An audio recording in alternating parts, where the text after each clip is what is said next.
2026年港島有咩新盤值得關注呢？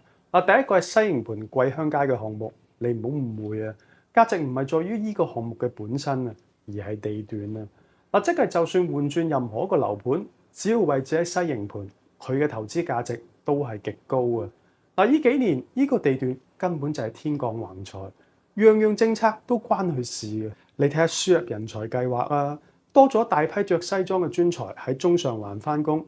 而坐1到2個站就係西營盤啦。然後當然係放寬非本地生學額啦。西營盤隔離就已經係香港大學啦。而且嗰度嘅內地生係8間大學之中承租能力最強嘅。第二個係黃竹坑站上蓋嘅 Deepwater South。我相信你對呢個地段都唔會陌生㗎啦。如果仲要解釋地鐵站上蓋嘅價值，咁就冇咗大家嘅智慧啦。反而開咩價錢先係關鍵啊！黃竹坑而家實際值幾錢呢？以一個大眾戶型為例啊，一個400幾尺嘅兩房，大概值1000萬左右。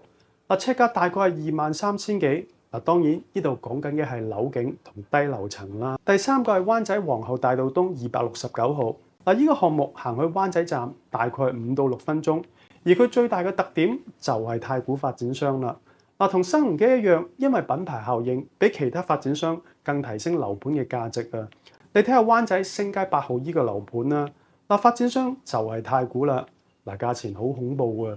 一個400幾尺嘅兩房要1600幾萬啊！平均尺價要3萬幾啊！另外第二個特點就係灣仔嘅承租能力同購買力都特別強啊！因為依區嘅人均收入永遠都係數一數二啊！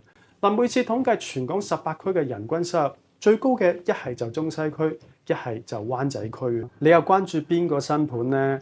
如果你想我深入分析，你而家可以打開影片下邊嘅資訊欄，撳 WhatsApp 嘅連結聯絡我。我理念係讓你提升房地產嘅認知，唔再依靠感覺。有興趣嘅朋友記得點讚加關注。